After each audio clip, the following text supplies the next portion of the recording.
फिर सभी पक्षी अपनी अपनी जगह चले जाते हैं और मौसम भी बहुत साफ हो जाता है। कुछ समय बाद जंगल में दो बाज आ जाते हैं। वो सभी पक्षियों को खाने लगते हैं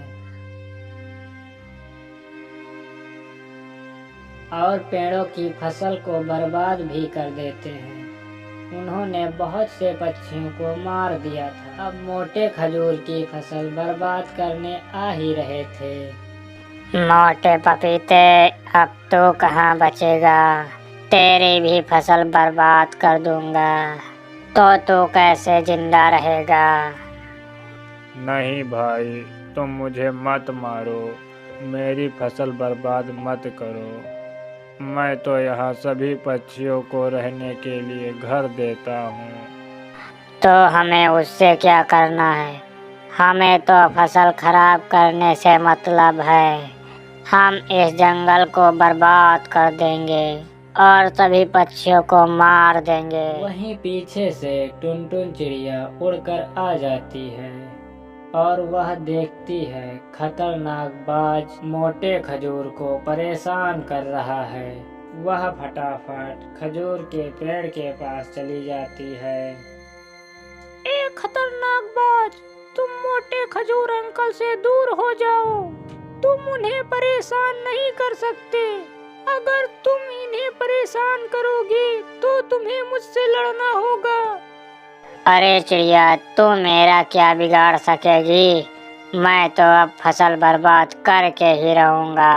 हा हा हा। तो आजा मुकाबले में। तब टुनटुन चिड़िया बाज को जंगल के दूसरे हिस्से में ले जाती है, जहाँ शिकारी ने जाल बिछाया हुआ था। बाज टुनटुन चिड़िया को पकड़ने के लिए पीछे पीछे उड़ता है। फिर टुनटुन चिड़िया जाल के पास पहुँच जाती है और अचानक दूसरी तरफ मुड़ जाती है। वो दूसरी ओर नहीं मुड़ पाता और जाल में फंस जाता है। फिर शिकारी बाज को अपने साथ ले जाता है और फिर टुनटुन चिड़िया वापस मोटे खजूर के पास लौट आती है। टुनटुन, तुम्हें बहुत बहुत धन्यवाद। तुम बहुत अच्छी हो। तुमने अपनी जान जोखिम में डालकर मेरी जान बचाई। कोई बात नहीं चाचू, और कोई परेशानी हो तो मुझे बताना। टुनटुन, अगर तुम्हें कोई परेशानी हो तो बताना, मैं तुम्हारी सारी परेशानी दूर कर दूंगा। नहीं, मुझे कोई दिक्कत नहीं मोटे खजूर चाचा। फिलहाल अपना घर बनाने के लिए लकड़ियाँ ढूंढने जा रही हूँ, क्योंकि बारिश का समय फिर से आने वाला है। अरे टुनटुन चिड़िया, तुम्हें अपना घर बनाने की कोई ज़रूरत नहीं। तुम्हारा घर ये है ना, तुम मेरे घर में रहना। अरे मोटे अंकल, ये आप क्या कह रहे हैं? हाँ टुनटुन, तुमने मेरी जान बचाई है। तुम्हारे लिए इतना तो कर ही सकता हूँ। तुम इसे अपने अंकल का घर समझना। जब भी तुम्हें लगे बारिश आने वाली है तो तुम मेरे घर में रहने आ जाना। अब इस घर में तुम्हारे सिवा कोई नहीं रहेगा। ये सिर्फ तुम्हारा है, तुम्हारा। तो आज से आप मेरे मोटे चाचू हुए।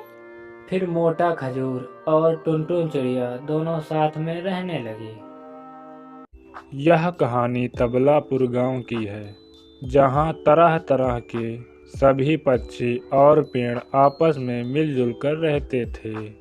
तभी एक पेड़ चिड़िया से कहता है, अरे टुनटुन, देखो कितना मौसम अच्छा है। मैं नाचूं।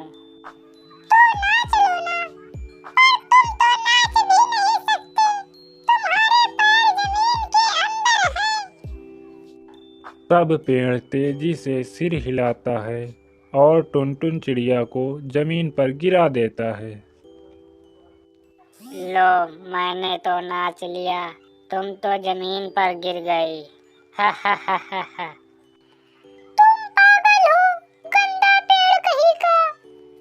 वहाँ सब ऐसे ही हंसी खुशी से रहते थे। वही खजूर के पेड़ का भी इलाका था, जहाँ बहुत सारे खजूर के पेड़ और चिड़िया रहती थी। वहाँ एक मोटा खजूर भी था, जो सभी पक्षियों की मदद करता रहता था। जिन पक्षियों के पास घर नहीं रहता था, वह अपने घर में रहने के लिए दे देता था। मोटा पपीता बहुत ही अच्छा था, सभी जरूरतमंद पक्षियों की मदद करता रहता था। फिर एक दिन कालू कौआ उस पेड़ से कहता है, अरे मोटे खजूर, मेरे घर पर कुछ मेहमान आने वाले हैं, तो मैं उन्हें यहाँ लेकर आ जाऊँ। थोड़े दिन की ही बात है, प्लीज तुम अपना घर मुझे किराए पर दे दो ना। हाँ ले लो, पर मेरे घर के अंदर कोई गंदगी मत करना। खजूर अपना घर उसे थोड़े दिन के लिए दे देता है। फिर कालू कौआ के मेहमान आकर चले जाते हैं और उसके मेहमान घर में इतनी गंदगी मचा कर जाते हैं कि मोटे खजूर को बहुत ही गुस्सा आ जाता है। अरे तुम कितने गंदे हो कालू कौवे, तुमने तो मेरा सारा घर गंदा कर दिया। तो साफ कर लो मोटे खजूर, मेरा तो काम हो गया। अब मुझे क्या करना? तुम्हारा घर तुम ही साफ करो। इतना कहकर कालू कौआ चला जाता है। मोटा खजूर यह बात सुनकर बहुत ही उदास हो जाता है। फिर कुछ समय बाद बारिश का समय आ जाता है। सब लोग अपना अपना घर बना लेते हैं। बस कालू कौआ और टुनटुन चिड़िया का घर बनना बाकी था। टुनटुन चिड़िया मेहनत कर रही थी, लेकिन उसे घर बनाने का सामान नहीं मिल रहा था। पर टुनटुन चिड़िया बहुत ही अच्छी थी। खजूर भैया, मैं तुम्हारे घर में रह लूं? अब बारिश का मौसम है और मेरे बच्चे भीग रहे हैं। हाँ टुनटुन बहना, रह लो, पर तुम गंदा मत करना। पहले कालो कौवा रह कर गया है, पर उसने मेरा घर बहुत गंदा कर दिया था। फिर कुछ समय बाद कौवा बारिश में भीग जाता है और उसे बहुत ठंड लगने लगती है। फिर वह मोटे खजूर के पास आता है। खजूर भाई, मुझे भी अपने घर में घुसा लो, मैं ठंड से मर ही जाऊंगा, प्लीज भैया। नहीं कालो कौवे, मेरे घर के अंदर जगह नहीं है। तुम जैसे गंदे लोगों के लिए जगह नहीं है। वैसे भी यहाँ टुनटुन चिड़िया और उसके बच्चे रह रहे हैं, तो तुम्हें जगह नहीं मिलेगी। कालो कौआ यह बात सुनकर चला जाता है।